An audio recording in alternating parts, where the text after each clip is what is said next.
بسم الله الرحمن الرحيم الحمد لله حمدا كثيرا طيبا مباركا فيه كما ينبغي لجلاله وعظيم سلطانه وأشهد أن لا إله إلا الله وحده لا شريك له الواحد في أسمائه وصفاته وألوهيته وأشهد أن سيدنا وحبيبنا وقدوتنا ومعلمنا إلى رضوانه محمد عبد الله ورسوله صلى الله عليه وسلم اللهم صل عليه وعلى آله وأصحابه ومن تبعهم بإحسان إلى يوم لقائه. Once again, I'd like to thank you for coming today. Inshallah, today we'll be talking about the rest of Surat Al-Kahf, inshallah. And again, talking in detail might not be possible in just 1 or 2 hours talk, but we'll try with the help of Allah Azza wa Jal to go over the most and the main important topics. So before we get on with the new lesson today, last week I mentioned one story, and before that story I mentioned the command of Allah, and after that story I mentioned also another command of Allah related to the story. The first command of Allah, Allah Azza wa Jal commanded us to worship Him subhanahu wa ta'ala. And Allah Azza wa Jal, it was clear saying that whoever worship other than Him and whoever attribute and give Him or describe Him having sons, a son, then he has committed a major sin. And just after that, Allah, He mentioned the story of Kahf. And the story of Kahf goes on that the people who worshipped Allah, they had to escape and they had to flee away from their own people because they used to worship other than Allah, and they warned the dua, they warned the preacher, the callers of good, the callers to good, they warned them. So if you call people to good, to worship Allah, to worshiping Allah alone, then this and this will happen to you. And we mentioned the miracle that they stayed for 309 years. And we say the difference between the scholars of tafsir, about 309 years. What did we say? Who can remember? Last week, Allah Azza wa Jalla said exactly in those wording. Allah Azza wa Jalla said, and they have stayed in the cave for 300 years, adding 9 years. Why Allah did He say adding 9 years? And He didn't say 309. He just said 300 adding 9 years. Yes. Say again, can you repeat that? Because they woke up and they were alive for 9 years. Aywa, very good. Jazakallah khair. He said that because there's a difference of scholars, whether they were in the cave for 309 years, or whether they were in the cave for 300 years and they lived after that 300 years another 9 years. So they got out of the cave and then they lived an extra and an added 9 years. And we said that according to the siyaq, to the context of the story, that it looks like, and Allah knows best, that they stayed in the cave for 309 years. How many more years, or how many more days, or how many more weeks they lived afterward, we don't know. It's not mentioned. Nevertheless, the miracle that they stayed for over 300 years. And we all know that a body cannot stay, they live at a time where generally the life expectancy was around 150 years, 110 years, 20 years. That was the max they could live. As you know, Ibrahim alayhi salam used to live until 180 years, and so on. And then just after that, Allah, when He finishes the story, He reminds the believers to be patient upon that right path. And we said, what is the relation between mentioning the story, Allah mentioning the story and the callers of good, the callers to Tawheed, and being patient? What's the relation? What did straight after the story finishes, Allah reminds His slave and servant, you should be patient when worshipping Allah.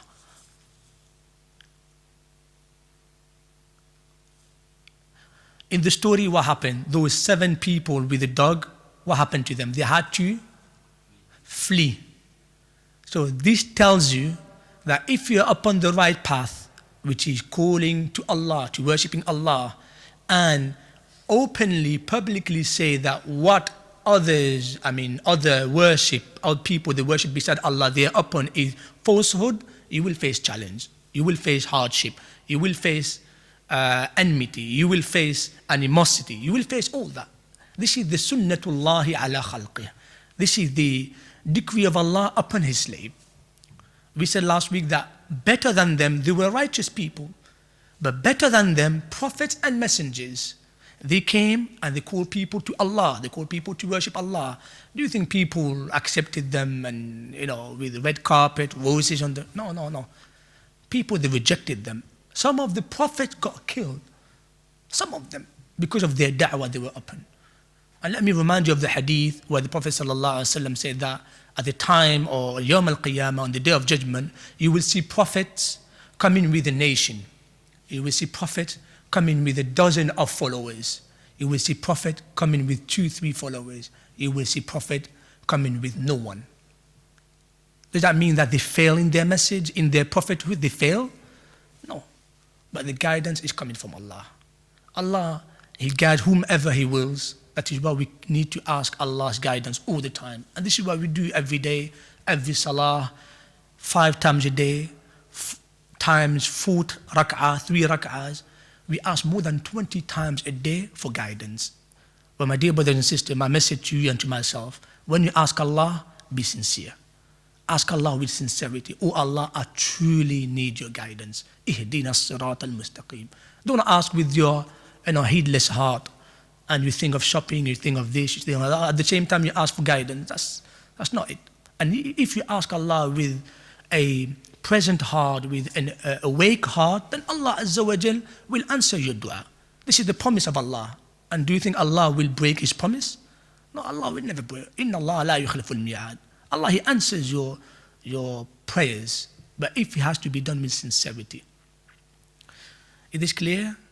And this is where I believe we stopped. And then I said after that, Allah Azza wa Jal, He challenged the disbelievers, saying, okay, you have a free will to believe whatever you want. But what did Allah do? The way He said it, believe whatever you want. Is this, the way He expressed subhanahu wa ta'ala, is this a way like you're free to do so, or is it a form of warning? It's a form of warning. It's like I'm telling my son, I'm daring him. I say, okay, do this. Do that and you watch what is going to happen. Does that mean that, do you think your son will understand he can do it? No, he will understand, okay, you know what, I can't do it. Otherwise, I'll get this, I'll get this punishment and this. So likewise, Allah Azza wa Jalla, He admitted and He acknowledged there is a free will. Allah, He gave us a free will. And we talk briefly about free will. What does free will mean here? Mean that your way of thinking, your way of deciding. Your way of deciding, no one forced you, like, a leaf, when you blow, it goes left or right. No one forced you. You have a free choice. But the choice that you made, that choice, making a choice is a creation. What does creation mean? Before you made this choice, what that choice there, it wasn't there. At the time of you making a choice, it's there. So from not there to there is called created. You didn't have a choice, and then you have a choice. So from nothing to a choice, that called creation. That creation, which is a choice, your choice, cannot happen without Allah's choice. Does that make sense? Meaning, if Allah never wanted you to decide that way, you will never decide it. And that is what Allah says, وَمَا تَشَاءُونَ إِلَّا أَنْ يَشَاءَ اللَّهُ رَبُّ الْعَالَمِينَ. I will never be able to decide, to will, to intend something, to want something without Allah's will. Does that make sense? So free will is true, you are free to decide whatever you want, but that decision is created. You may say, but how can it be created? You didn't decide something, and all of a sudden you decided. So you had no decision. Decision is a creation. Does that make sense? Or am I confusing you? So from no decision to decision, that means it's a creation. And anything that exists, anything that is created by the will of Allah. Does that make sense? Because some people, they say, oh, you don't have a will. You do have a will. Allah, He acknowledged in the Quran that humans have will.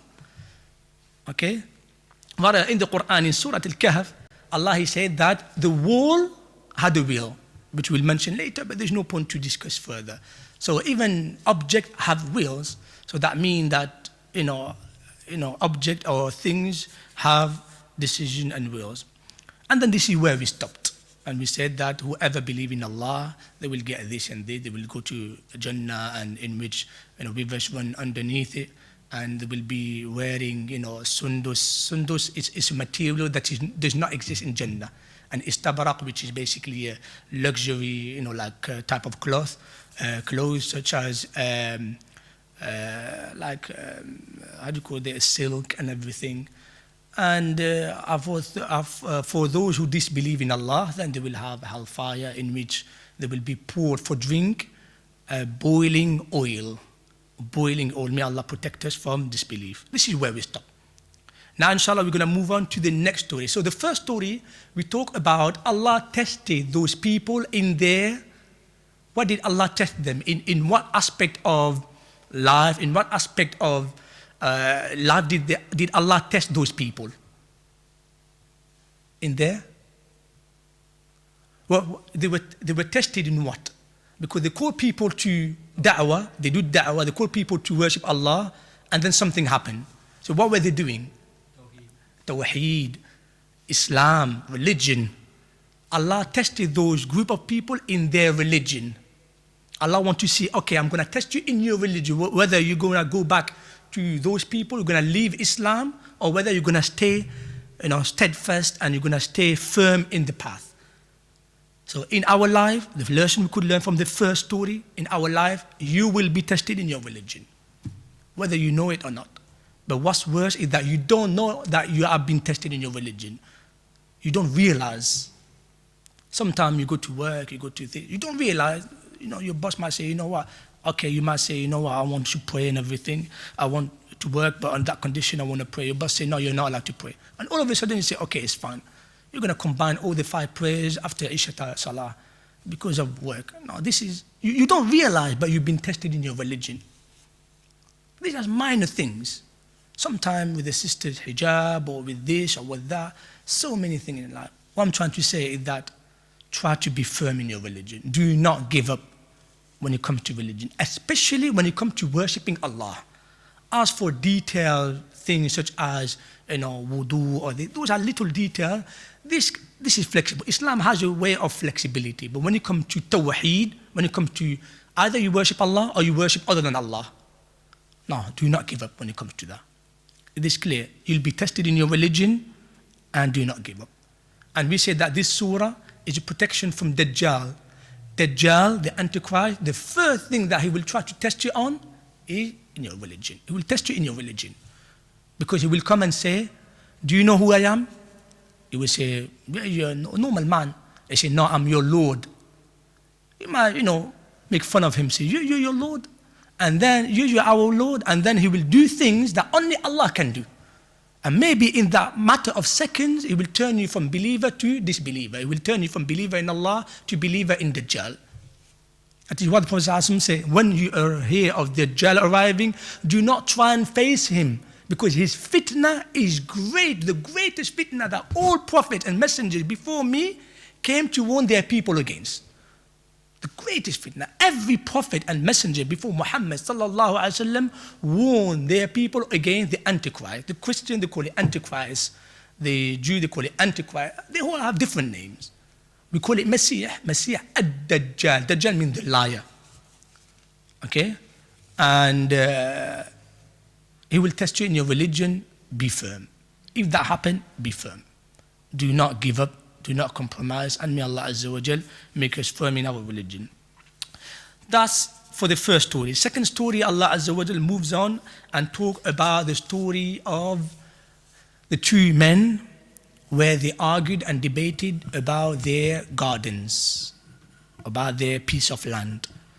Allah Azza wa Jal said in the Quran, and put forward to them the example of 2 men, in which one of them we had given 2 gardens of grapes, and we had surrounded both with date palms, and had put between the grapes, green crops. I mean, a lot of khayrat, a lot of goodness, and a lot of crops. And the story the moral of the story, we won't have time to detail. Ibn Kathir, rahimahullah, he mentioned that it happened in the time of Bani Israel, in the children of Israel. Who they are, what's their name, Ibn Kathir, he never mentioned in his tafsir. Ibn Kathir, he never mentioned. But the story, Allah Azza wa Jal want us to learn is that look at the debate between the believer, the one who believes in Allah, and the one who believes that his wealth, which is his land, he had 2 pieces of land, massive land. He thought because his wealth is so abundant and so is so big that nothing can destroy it. Nothing can destroy the wealth. So he said, when the poor man tell him that, okay, don't you know, the poor man told him that, don't you know that this wealth that you have belongs to Allah? The man, he was too proud to accept and acknowledge that it comes from him, because he decided, I was the one who produced it. I was the one who grew these vegetables and this and this. I was the one who did all this effort.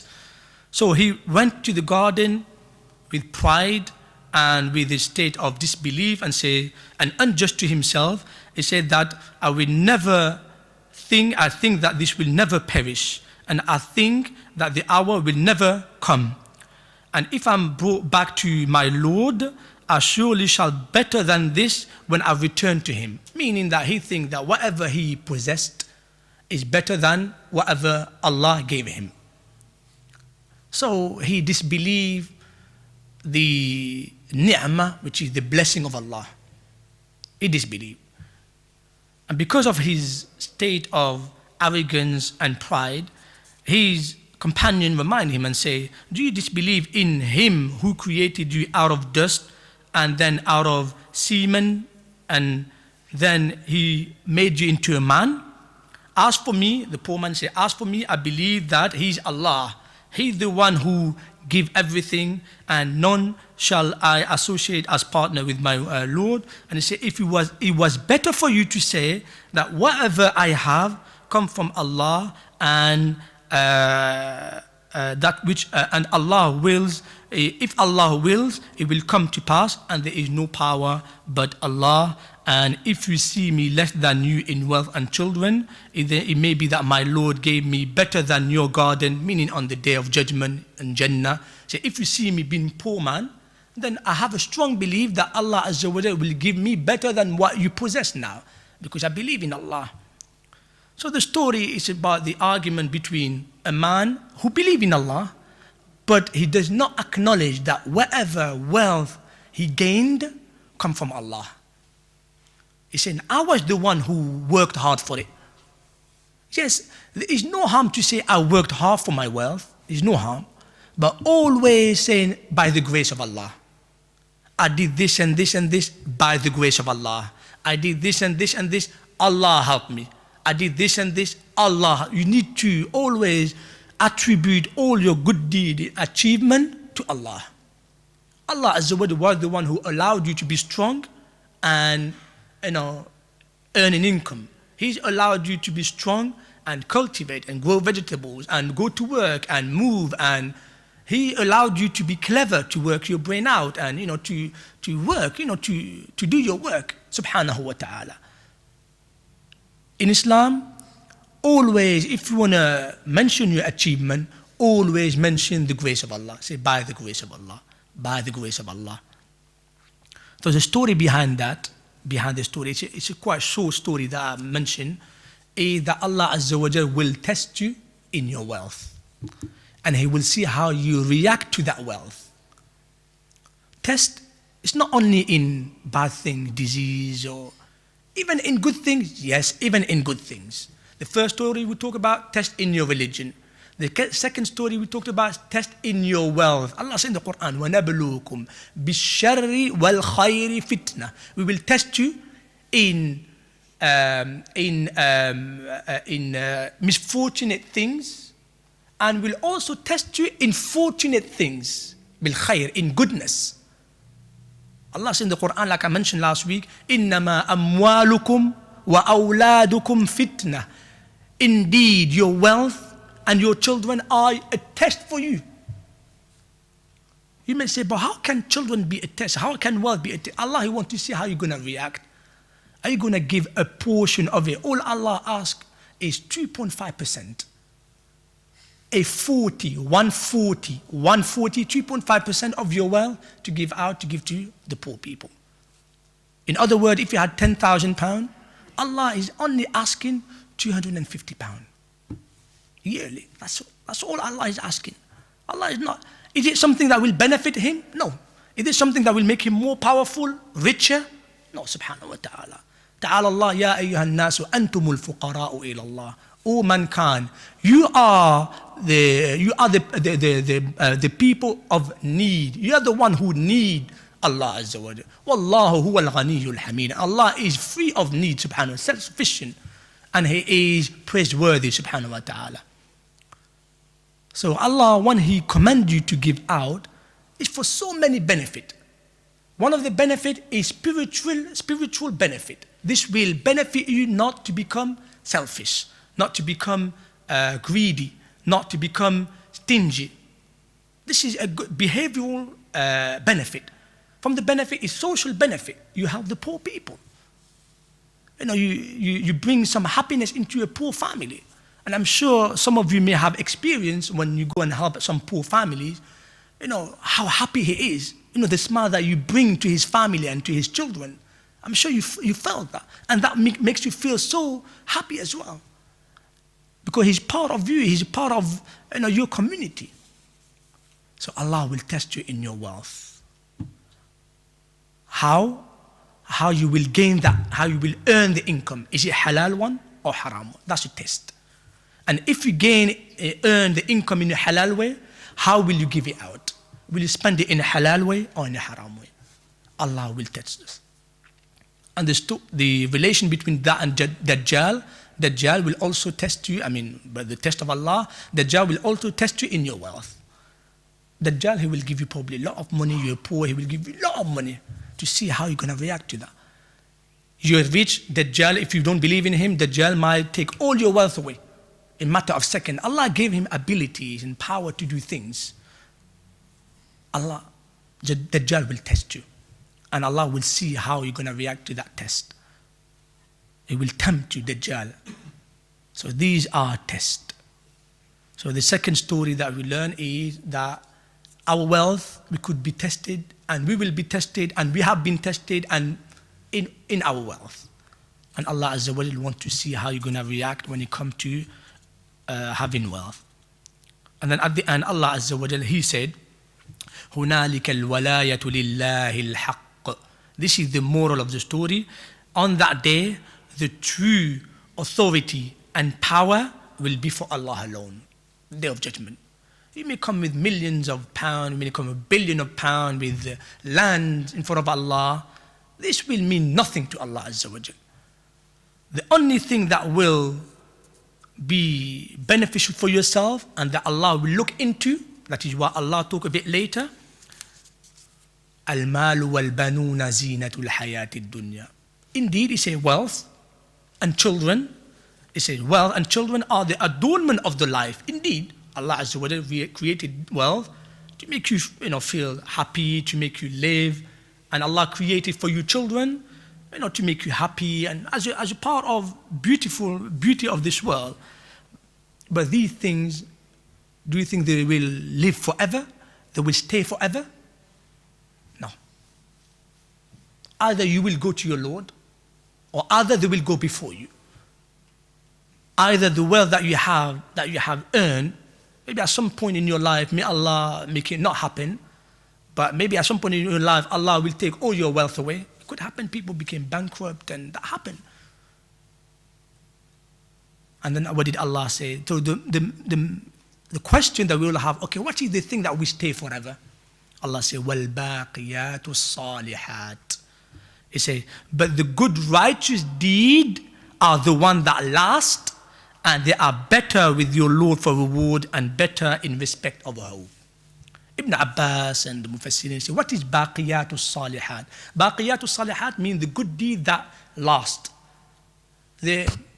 Some Ibn Abbas said those are adhkar, subhanallah, alhamdulillah, Allahu Akbar, la ilaha illallah.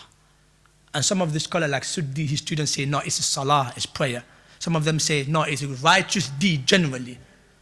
So they all evolve around one thing. All your good deed that you do, if you do it sincerely for the sake of Allah, you do it because you want to please Allah, the thing will benefit you and it will last. How can it last? You may die and go under the grave and then, you come back to life. Allah will mention what you do. Like say, oh my slave, you did this and this and this and this. And this on your scale of good deed, it outweighs the bad deed. Therefore, I admit you to Jannah because of your good deed. And Allah will mention, even in Jannah, Allah will mention, oh, this slave, he did this and this in this life. The good deed that you do, Allah will keep mentioning for you at the Day of Judgment and in Jannah. Allah will remind you and say, oh, my slave, you did this on that day, you did this on that day. Allah will praise you for that. Allahu Akbar. Allah will praise you. You in Jannah, Allah will praise you. Isn't something better delight than that? Allah mentioning you and say, what you've done is this. Well done, my slave, this. Allahu Akbar. That is why these ayahs talking about wealth and children and everything, those they do not last. Rather, Allah will test you in those and He will see how you will react. And see, the only thing that will last and that will benefit you is your good deed. May Allah Azza wa Jal help us to increase with our good deed, Ya Rabbil Alameen. So he mentioned the state of Yawm al-Qiyamah, where Allah Azza wa Jal said that, and the one's record will be placed in the right hand for a believer, and they will be placed in the left hand for a mujrimun, criminals or disbelievers, sinners, fearful of that which is recorded therein. They will say, woe to us, mean destruction to us.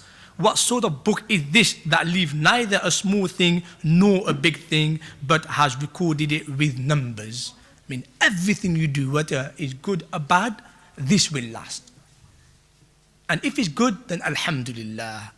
Allah will mention, the angel will mention all your good deeds. And if it's bad, Allah will mention, the angel will mention the bad deed in front of the creation.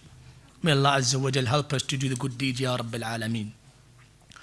So my dear brothers and sisters, when you come to your wealth and children, and you've got to be careful. You've got to spend them in the right way.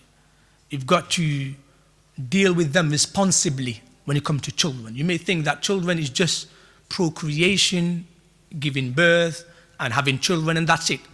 Your job is done. No. Your job is bigger than that. Your job is to make sure that you raise them in the right way. And it is a challenging task ahead, especially for new fathers, such as myself and many among you, especially when they reach, adulthood. It's quite a difficult age. You may think, oh, subhanAllah, children, they're little, we've got to take them to madrasa, that's a hard work, take them. Ya akhi, wallah, that's nothing. That's a blessing rather, because they obey you, they listen to you. But when they reach the age of 13, 14, 15, those hard. And when they reach the age of adulthood, you've got to deal with them differently. They're not, little children anymore. That is why Ibn Qayyim rahimahullah say, when they reach the age of 14, from 14 to 21, try to deal with them as if they are your best friend. They are your best friend.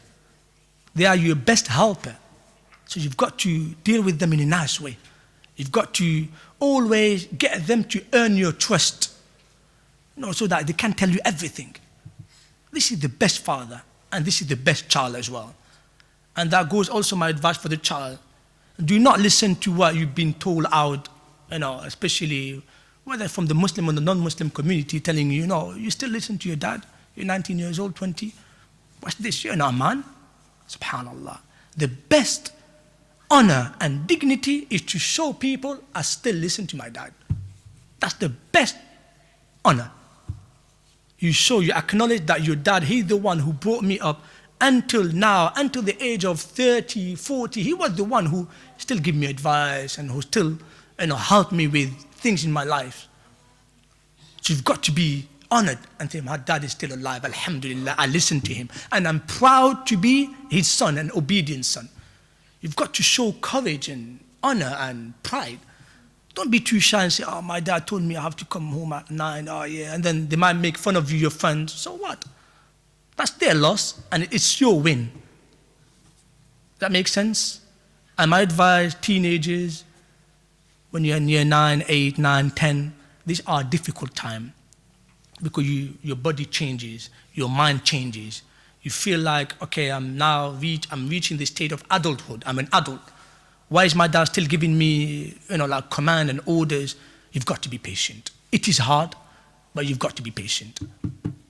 Because know something. If you obey Allah, if you obey your parents, you are obeying Allah. If you disobey your parents, you are disobeying Allah. And Allah Azza wa Jalla, for every ayah, I mentioned about 7 or 8 different ayahs, He said, worship Allah. From the first command, worship Allah and be kind to your parents. Always Allah, when He mentioned worship Allah, the next command that Allah gives you is be kind to your parents. Why? Because as Allah is the one who brought you to life, is the one who caused you to live, to be alive. But how did He do so? Through what? Through who? How did He create you? Through who? Through your parents. So you've got to be patient and you've got to obey your parents. That's my advice when it comes to father and children. The third story is the story of Adam alayhi salam and the story of Shaitan, of Iblis alayhi la'na, where Allah Azza wa Jal first created Adam. Allah Azza wa Jal, He commanded all the angels to prostrate before Him. A real prostration. We're talking about not like bow down, not real prostration like we do in the sujood. You might say, but how is that possible? Before Islam, it was allowed to prostrate before somebody out of respect.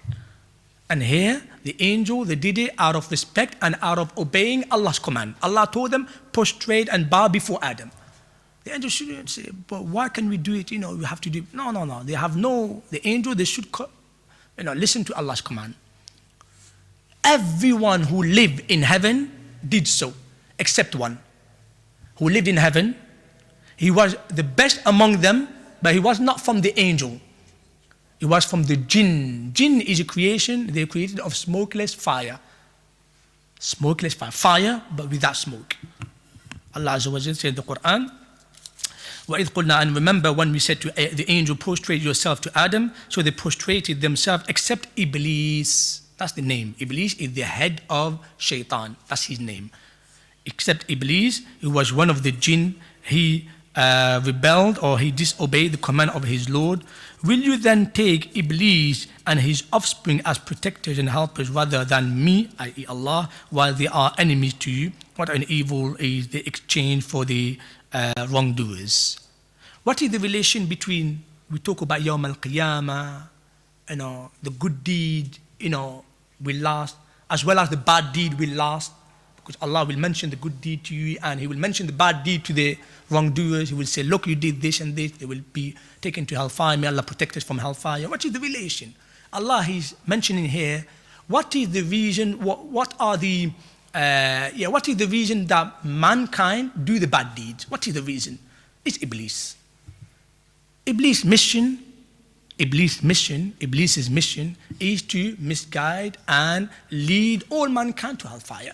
That's his mission. Allah could have destroyed him. When Allah expelled him and cast him away from hellfire, Iblis requested, Oh Allah, Rabbi anzirni ila yawmi yub'athun. Oh Allah, just delay my punishment until the day of judgment. Allah granted his request. Allah, He knew what He wanted to do. And then when Allah granted his request, He said, Oh Allah, I promise by your power and might, I will misguide all of your slaves.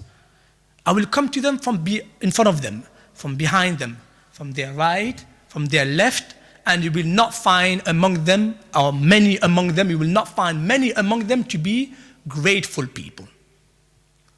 And nowadays you see the majority of the world, وَالْعِيَاذُ بِاللَّهِ, they all disobey Allah. وَالْعِيَاذُ بِاللَّهِ. Look at the sins. Rather, the sins now, they're being beautified. They make the sin beautiful. Look at zina, look at adultery, look at homosexuality, look at disobeying your parents, look at disobeying your neighbors, look at disobeying your elders. They're making it beautiful. Adultery, they're making it beautiful. Leaving your religion, they say, oh, it's good, this is intellect, you're intelligent, you leave your religion. Religion is a myth. They're making it beautiful. They try to, this is the job of Shaitan. The job of shaitan. Shaitan is trying to lead mankind astray. So do not listen to him. Allah says, are you going to take shaitan and his followers and his as protectors, as your friends? And shaitan knows that by doing that to you, he's your enemy. He knows. He's making fun of you. When you listen to him, he's making fun of you. He's not going to help you, Yawm al-Qiyamah. He's not going to help you. He's making fun of you. That is why, my dear brothers and sisters, the relation is that remember not to obey shaitan. Always shaitan is trying to whisper you, do not obey him. Do not obey him. After that, Allah Azza wa Jal, he mentioned the story of Musa with Al-Khadir. And this story is one of the most important story after Surat Al-Kahf, because it has a lot of lessons. So first of all, let's talk about the story. The story talk about Musa alayhi salam, where some of the Bani Israel, some of the children of Israel asked Musa, Ya Musa, is there someone more knowledgeable than you? He answered, no, I'm the most knowledgeable one.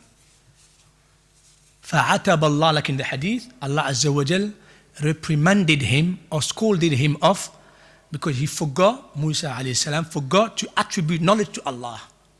He forgot to say, I'm the most knowledgeable after Allah. So Allah inspired him that there is on earth someone who is more knowledgeable than you.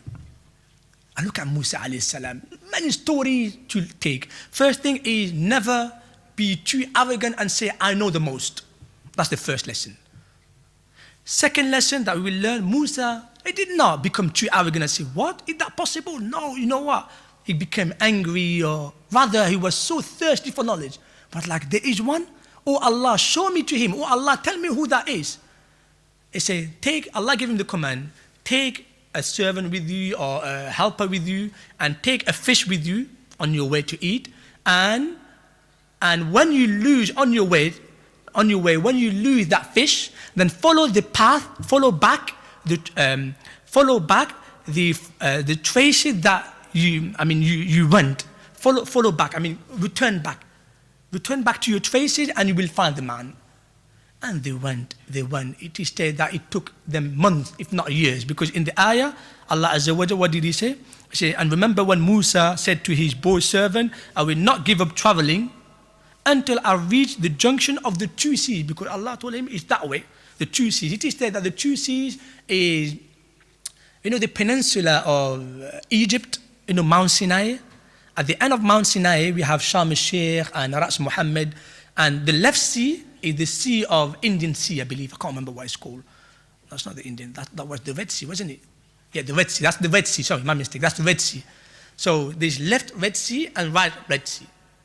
And before, Ibn Kathir used to say that this is called, this Red Sea, they're called Bahr al-Rum and Bahr al-Faris. This is how they used to call, which mean the sea, the Roman Sea, because this sea lead to the Roman, and this sea lead to Persia.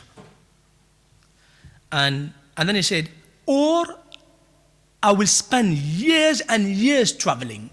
And Ibn Kathir said, we don't know how much they spent.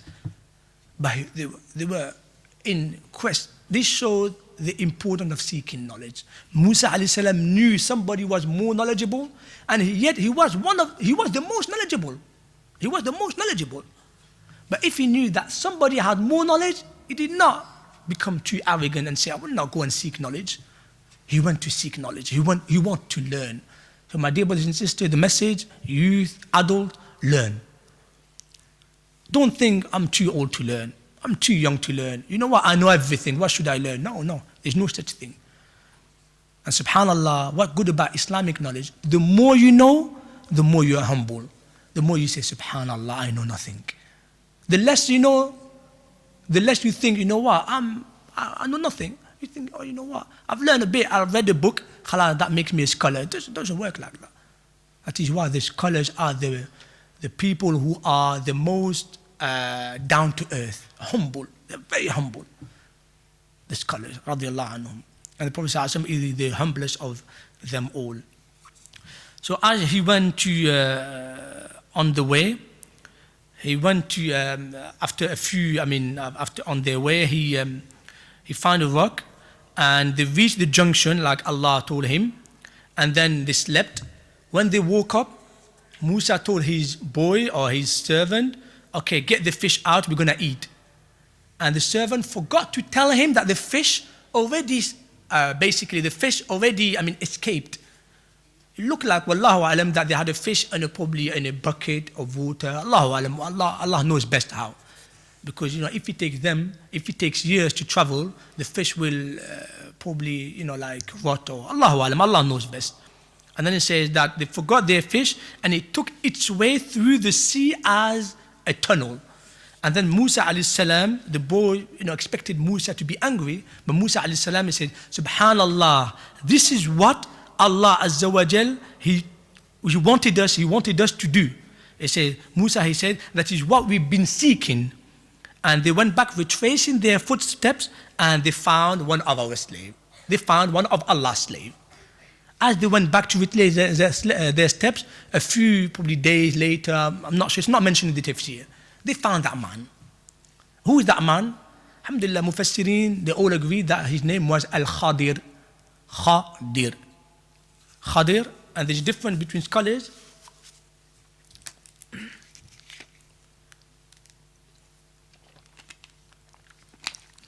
The scholars of tafsir differed, and among them Sahaba, whether he was a prophet of Bani Israel or whether he was a righteous man.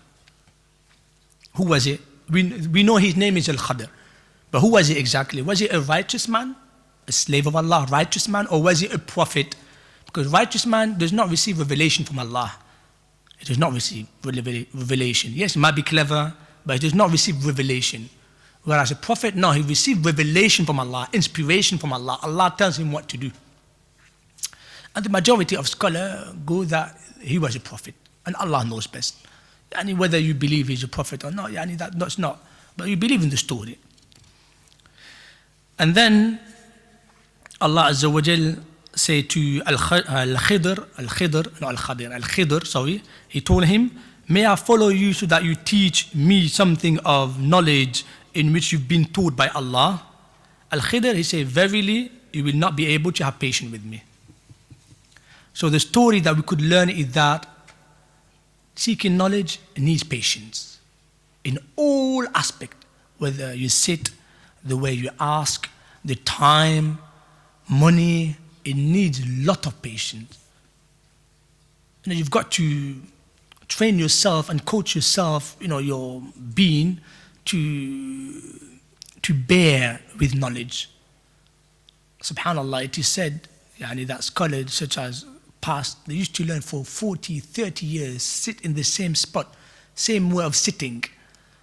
The way they sat, with crossing their legs. They did not have, chairs or for 40 years, 30 years like this, until they are given the permission from many scholars to teach. Imam Malik, he said, I did not teach in Medina until I had the permission of 1,500 scholars. And he sought knowledge for a long time. Imam Shafi'i, same thing. Imam Ahmad, Abu Hanifa radiallahu anhu, and his two students, Abu Yusuf and Muhammad ibn Hassan Shaybani.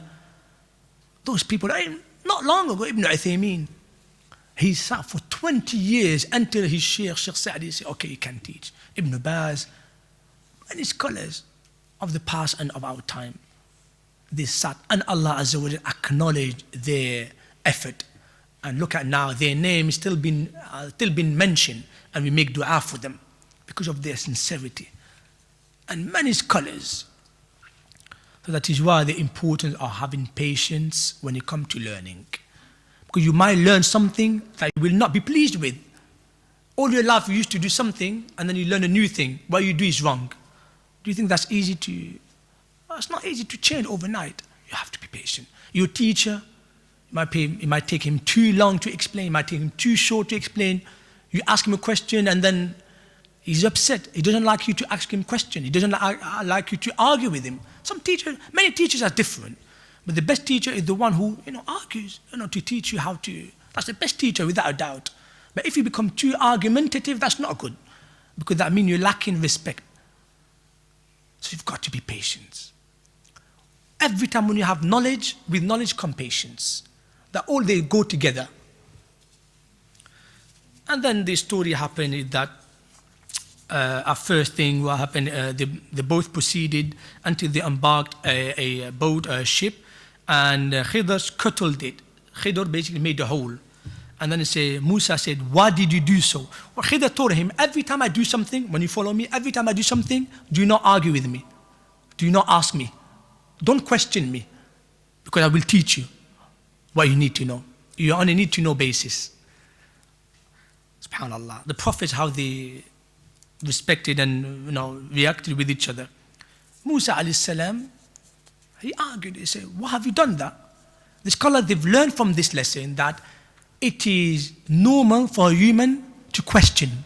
It is normal. Rather, the scholars, when they took from Musa, it is not a bad thing. The scholars, they say, from the benefit of learning is that the learner will question you sometime. Oh, Ustadh, why are you doing that? Oh, Ustadh, why? Don't be angry. Don't say, oh, you're wrong. Explain to him. Why? Because at the end, what did Khidr do? Did he leave and he left him in suspense and he didn't explain to him? He explained to him. He said, I did that because of this. I did that because of this. So the point is that Musa will,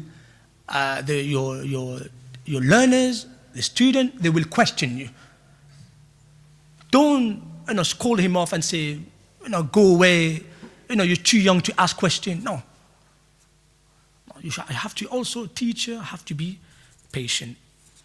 This is the first thing that happened, and then he reminded him, he said, don't you remember what I've told you, that you're not patient, don't ask me. And then the second time, they went and they killed a boy. Khidr received a revelation from Allah to kill a boy.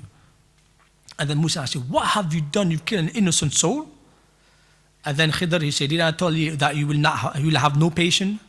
And then Musa said, you know what? If I keep asking you after that, khalas, you have the right to leave me, because I'm not respecting you. I'm breaking basically the agreement.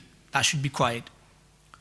And then they went on a town, and they both asked for food. Khidr said, okay, can you feed us? Because we come from a far area. They refused to feed him. They refused to feed them. And then they found a wall that wanted to fall. That leaning, and he wanted to fall. Khidr, he held the wall. And Musa says, are you going to hold the wall while they did not accept us? They did not welcome us? And Khidr said, this is the end. This is where we're going to part ways. And Prophet ﷺ said, I wish Musa was more patient, because Khidr would have taught him even more miracles and more things, and we will benefit from this story. This is what the Prophet ﷺ said.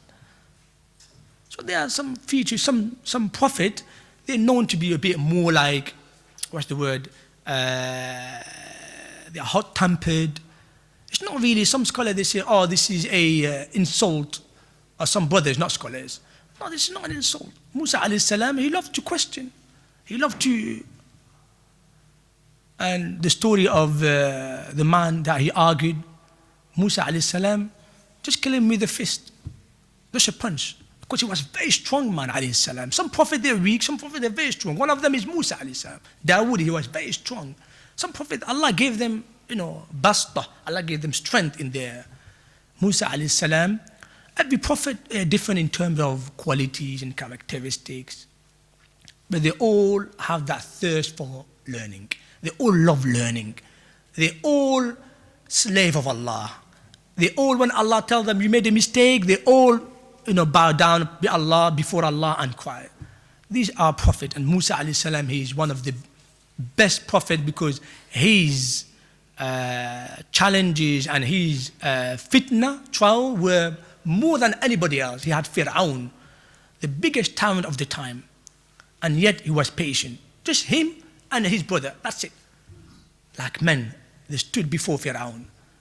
It is said, Ibn Kathir used to say that because of his eagerness and his strength, Fir'aun, when he saw him, he used to wean himself out of fear of Musa alayhi salam. Musa was a very strong man, and he had a lisp when he talked. That is why Musa asked Allah, oh Allah, make my brother Harun as a prophet, because I can't speak properly. People will make fun of me. He had a lisp. Why? Because when he was small, as you know, he was brought up in the house of Pharaoh, and he insulted somebody. So Pharaoh, as a punishment, the father of Pharaoh, burned his tongue. Because of that, he had a lisp. He couldn't talk. And Allah granted his dua. He said, yes, I will make your brother as prophet.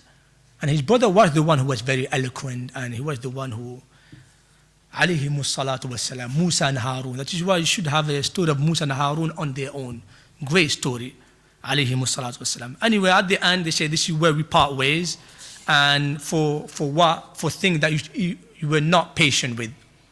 For things that you should have been patient, but you were not patient with. And then Khidr told him that as for the boat, as for the ship, the reason why I poke a hole, or I did a hole, because it belonged to the poor people working in the sea, and I wanted to make the boat defective. I don't want the boat to look like in a perfect condition.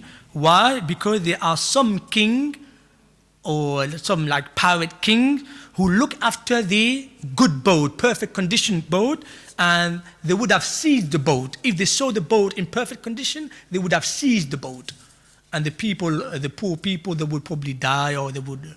So Allah inspired me to scuttle the boat and to put a hole on the boat, so that when the king comes and say, oh, you know what, this boat got a lot of defects. The second thing, the boy, is the reason why Allah told me to kill the boy, because his parents were believing, but they were quite weak. And we feared, Khidr, he said, we feared lest he should oppress them by rebellion and disbelief. I mean, when they grow up, when the boy grows up, we know that the boy will turn his parents into disbelievers. So Allah, he inspired me to kill him. This is from Allah, it's not from him. And then he said, as for the wall, it belonged to 2 orphan boys in the town, and there was a treasure under it belonging to them. And their forefathers, not fathers, their forefathers, it is said that between the 2 orphans and the first one who made dua, between them there's 5 generations. The scholar, what we learn from the lesson here, the scholar say, make dua for your offspring. Say, oh Allah, protect me and my children and my offspring. That dua, maybe if Allah accepts your dua, and He will, subhanahu wa ta'ala, if you make it sincerely, maybe 2-3 generations down the line, maybe Allah protect some of your grandchildren because of your dua. Oh Allah, guide me and guide my offspring. Maybe Allah Azza wa Jalla will guide most of them because of your dua. Ibn Kathir said between the orphans and the forefather that made dua, there were 5 generations. Grandfather made dua. Say, oh Allah, protect this treasure until my grandchildren, when they need it, then make it apparent to them. And they needed it because they were orphans. They lost their fathers. So Allah wanted, Khidr, he said, Allah Azza wa Jal, your Lord, intended that they should attain their age of full strength and take out their treasure as a mercy from your Lord. And this is a proof where Khidr was not a righteous man only, but he was a prophet. And he said, and I did not do them, whatever you saw, on my own accord. That is the interpretation of those things over which you could not hold patient. So from what we learn from the story, the etiquette of seeking knowledge, the etiquette of the teacher. The teacher should be patient with the learner should be patient with the teacher. And the etiquette of seeking knowledge. You go to the teacher. That's the best way. But nowadays, if people say, call the teacher, can you come to my house and I pay for your expenses, it doesn't mean that it is belittling knowledge. But nevertheless, at the time of the Salaf, this would never have happened, ever. The learner will go to the teacher out of respect for the teacher. But it doesn't mean it's haram for the teacher to, to commute and go to their student and teach them. It's not haram, no. But out of respect, you should go and learn from the teacher. Don't let the teacher come to you. And the story after is the story of Dhul Qarnayn. So this test Allah tested Musa with his knowledge. You know, the knowledge that Allah gave you and blessed you with, what are you going to do with it? At some point in your life, when you become famous, scholar, you're a doctor, PhD, and this and that, at some point in your life, you have that at the back of your mind, I'm the best. No one is better than me. No one is this. You keep forgetting the teacher, the real teacher, the educator, the one who taught you, Allah Azza wa Jal. So don't be too proud, when it comes to learning. And there's a qawl of Hassan al-Basri, he said there are two types of people they will never learn in their lives. The proud one, say, I know everything, I don't need to learn. He will never learn. Because if he thinks that way, he will never progress. And the one who's too shy to learn, he will never learn, because he will never ask questions, he will never move. He's too shy to show up and say, okay, people, they're making fun of me. I'm learning alif, ba, ta, than with the children. No, when you come to learn knowledge, there's no children or there's no age. In the eyes of Allah, we're all the same. What Allah Azza wa Jalla look at is your deed. That is what Allah Azza wa Jalla praise the scholars, because indeed, genuinely the scholars, they are the one with more sincere deed. Allah says, إِنَّمَا يَخْشَى اللَّهَ مِنْ عِبَادِهِ الْعُلَمَاء. Indeed, those who truly fear Allah are the one who have knowledge. Because the one who have knowledge about Allah, they would fear Allah, i.e. they would make more action, they will obey Allah, and they will do a lot of good deeds. And I will end with the story of Dhul Qarnayn.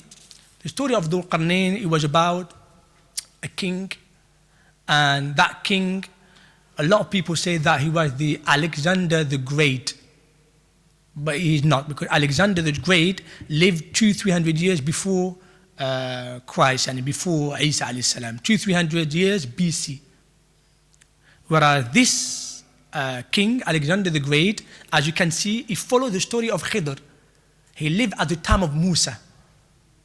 And it is said that he lived at the time of before Musa, slightly before Musa, and Khidr was his minister. This Khidr, the same Khidr that we're talking about, he was his minister or his personal advisor, I can say now. He was his religious minister. And he was a righteous king, a king who feared Allah Azza wa Jal. And he was called Dhul Qarnayn. The word Dhul Qarnayn means that the one with two horns. Why? Because he had a helmet where on the side of the helmet had two, I don't know how you guys call it, like two horns sticking out. It's not horn, but two things sticking out. It's not horn, real horn. No, doesn't mean that. That's why he's called Dhul Qarnayn, the one with two horns. Because he has a helmet, and on the side of the helmet is sticking out. I'm sure you've seen that probably on TV or whatever, the old movies, they had that. And some Ibn Kathir say the other reason why he was called Dhul Qarnayn, and it might be the reason why he was called this, the word Qarnayn means horn. Sometimes the word horn means the end of one area. But the horn is the one horn. Meaning he is the king of the two sides, of the west and east. Because he actually conquered a lot of land. He went from Mashriq, which is the east, the far east, and he conquered a lot of land. And then he went to Maghrib, which is the far west. And he told people to believe in Allah. And he said, whoever believes in Allah, I will let him live. He will have a happy life, and he will have a happier life after. But whoever disbelieves in Allah, then we will start war against them. And this is what he did. He was a righteous king. And then on his way to the land, he met a tribe, two tribes. Ya'juj wa Ma'juj, Gog and Magog. Ya'juj wa Ma'juj. And they were like kind of monsters. They were from Bani Adam. For example, they say that they are from the children of Adam. But the way they behave like monsters. They create and cause chaos on earth, destruction. All they do is just destroy things. Every resource, good resource, water, lake, they just destroy it. Crops, they just destroy crops, eat or whatever. They try to destroy all the good resources on earth. So the people who live nearby, they said to the king, "Oh king, you are a man of power. So can you please do something about them?" And Allah Azza wa Jal, of course, Ibn Kathir said, Khidr basically advised him to do so. advised him to basically make a dam or a barrier. And he said, that wealth and authority and power in which my Lord has established me is better than your tributes. So help me with your strength of men. I will erect between you and them a barrier or a dam. Give me pieces of block iron. And then we have filled up the gap between the two mountain cliffs. He said, blow. And then he had made them red as fire. And he said, bring me molten copper to pour over them. And this is how he leveled between the two mountains. And Ibn Kathir rahimahullah said that the two mountains, we don't know where they are exactly. It is said that they are somewhere in Furs. One of the Sahabi in Imam Ahmed, collected by Imam Ahmed, said, Ya Rasulullah, I've seen that dam.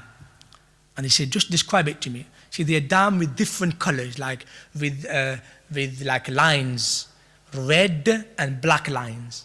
And the Prophet said, this is what I saw as well. Because the Prophet, he's a prophet. Prophet, they have visions sometimes. Allah allowed them to have visions.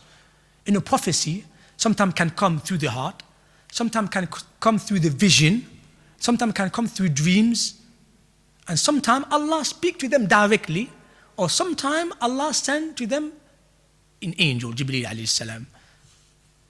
So the Prophet never saw it face to face, but when the Sahabi described it, he said, this is it. This is what you saw is the dam. And it is said that the Khalifa Wathiq, which is at the time of Imam Ahmed, he sent a group of 200 men to try and find it. And it took them 3 years to go from Iraq all the way to an area, they said that in Persia, between Mongolia and Persia. And some of the people, they say, no, it's in Turkey. Ibn Kathir said, we don't know exactly where it is. But what we know is that under it, and they're still living from the time of Dhul Qarnayn until our day, until the day where Allah will allow them to come out, they're still living. They're living, they're alive. And the hadith in Sahih Bukhari, they will dig up and dig up, try to dig up, until they will see a hole where a ray of sun comes into them. They will say, you know what, we've done enough today, let's go and sleep, we carry on tomorrow. Every day they will do that. Until one day, they will say, we'll carry on tomorrow, insha'Allah.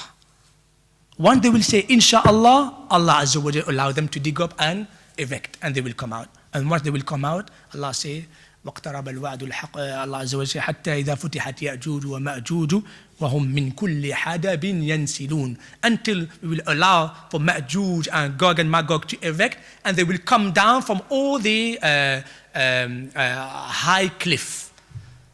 So they will come down and they will cause destruction to earth. They will drink all the good water, they will destroy the crops, they will kill animals, as in, like animals that we need, like cattle and everything. And at the time, Isa alayhi salam will be there, and he will instruct the believers to follow him and to stay away from them, because no one will be able to defeat them. No army, no matter what technology you have, or you may be probably have a lot of technology, no one can destroy them. And they will stay for years, and it is said that they will stay for 40 days, and then until Allah Azza wa Jalla will send down a insect. It is said that it were worms. They are worms, and they will enter into their necks or into their ears, and this is how they will die. And the story of Ya'juj and Ma'juj is a long story. The story behind that of Dhul Qarnayn is Allah will test you in your power, authority. You're the boss. You may be, even you might say, okay, power, but I'm not the boss. No, you're the boss of your house. The way you deal with your family. Do you treat them fairly? Do you treat them, like nicely? Authority is a fitna. When you have somebody, especially in power, especially politics, I'm talking about that. When you are in power, it's great fitna, because you're allowed to do anything. You're allowed to say, okay, arrest him, khalas, you get arrested. You're allowed to do anything, but Allah will test you how you will deal when it comes to power and authority. And this is the end of, we come to the end of the stories, and then Allah Azza wa Jalla at the end of the surah, again, He reminds us that the one who will succeed are the one who do the good deeds, and the one who will fail are the one who do bad deeds. And then He said, but the worse than them are some of them, Allah is in the Quran, Some of them say, "Oh Muhammad, shall I tell you the greatest losers in respect of their deed? Those whose effort have been wasted in this life while they thought that they were doing good deeds." Some people, if they know he's doing bad deed, he knows, I'm doing a sin. But some people, they do bad deed, they don't realize they're doing bad deed. They think they're doing good. And Ibn Kathir mentioned that, like worshipping Allah in ways that Allah never allowed you to worship Him. I.e., you come up with new things in religion, you come up with new things that Allah never told you to do so. So be careful not to innovate in your religion, not to do things in which Allah never allowed you to do. Alhamdulillah, the best worshipper is our Prophet Muhammad sallallahu alaihi wasallam. If you worship this way, you can never beat him. If you pray 5 prayers, you can't say, you know what, I want to do better than him, I want to pray 10 prayers a day, as in 10 fard prayer. If he did, example, after Salah 33 times, you can't say, I want to do better than him, I want to do 100 times. You can never be better than the Prophet sallallahu alaihi wasallam. If the Prophet sallallahu alaihi wasallam, he said, do not fast every day, rather fast one day. The minimum you can do is, maximum you can do is 1 day, break up to fast 1 day, every other day. Don't think, you know what, I want to be better than Prophet Muhammad sallallahu alaihi wasallam, I want to fast every day. The Prophet sallallahu alaihi wasallam said in the hadith, when 3 men came to Habiba, and he will conclude with that, he said, "Oh Habiba, just describe us the Prophet's daily life. How is it?" So he come home, he'd eat with us, he prays, he man his own business, he knits sometime, he does this, he does that. The 3 men, they say, subhanallah, he the Prophet, and he does all these things. So where we are compared to him? One of them say, you know what, I will never get married. I will worship Allah by not getting married. What do you call it in English? Celibacy. There's a word for it in English. Like those priests do, like they forbid themselves to get married. Say because, Monks, they say, we're not allowed to get married because this is our way to worship Allah. Because that means if we fulfill our desires, we will forget Allah. And one of them say, I will never sleep. I will spend all my night in prayer every night. One of them say, I will never break my fast. Every day I will fast. Of course, he will eat at night, but every day I will fast. And then they went away. And then Prophet ﷺ came home, and his wife said, this and this happened. He went straight to the masjid, and he called the people up. He says, let me give you some advice. He said, 3 people came to one of my wives earlier, and they said this and this and this. He said, don't you know that I'm the best worshipper and the most fearful or God-fearing person among you? And all Sahaba said, yes, Ya Rasulullah. He said, I get married. I have many wives. He said, I eat sometime and I fast sometime. And I sleep sometime at night. And I pray, I stand up in prayer sometime at night. فَمَنْ رَغِبَ عَنْ سُنَّتِي فَلَيْسَ مِنِّي. Whoever tries to stay away from my way of worship is not among me. He's not from me. He's not from my community. That is why, my dear brothers and sisters, remember, you want to worship Allah? Stop and say, okay, can I do so? Let me find out if the Prophet ﷺ did so. If he did, alhamdulillah. If he didn't, then say, you know what? I want to follow exactly the Prophet Muhammad ﷺ. I want to be his neighbor in Jannah. I love our Prophet Muhammad ﷺ. Therefore, I want to do exactly he did. And if you do so, even if you feel, you know what, you're falling short, Anas ibn Malik radiallahu anhu, once he cried toward the end of the life of the Prophet Muhammad ﷺ, said, Ya Rasulullah, he said, Wallahi, you do this and this and this, and we know you will attain the highest level in Jannah, but we'll never be able to be with you in Jannah, your neighbor. I said, Ya Anas, don't you know that if you love someone truly, you will be with them in Jannah? So may Allah Azza wa Jalla make us from the people who truly love the Prophet Muhammad sallallahu alaihi wasallam.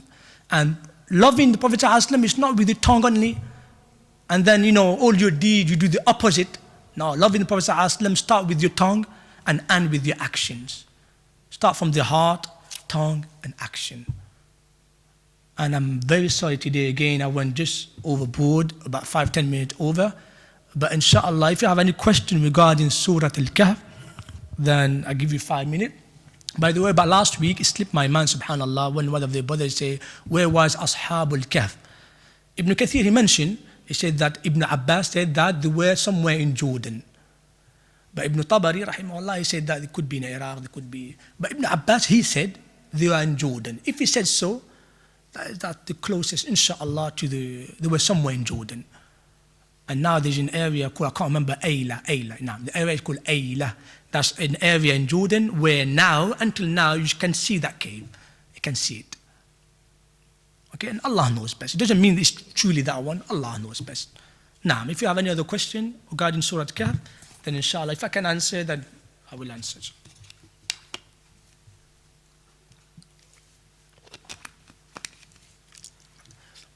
And inshallah, we'll conclude today. Ask Allah Azza wa Jal to give us the understanding of His Quran and allow us to put into practice. My dear brothers and sisters, now once that you have learned the test, that you could be tested in your religion, in your wealth, in your family, in your knowledge, in your power. Now you've got to be aware. This life is a test. This life, from the day you've been held responsible until the day you die, you've been tested. So ask Allah Azza wa Jal to help you in this test, to go through, and He's pleased with you, subhanahu wa ta'ala. Ask Allah Azza wa Jal to increase us in our knowledge and to help us to be good worshippers. Allahumma inna ala dhikrika wa shukrika wa husna ibadatik. Allahumma اجعلنا ممن يستمعون القول فيتبعون أحسنه. هذا والله أعلم وصلى على نبينا محمد وآله وصحبه. سبحانك اللهم وبحمدك أشهد أن لا إله إلا أنت أستغفرك وأتوب إليك.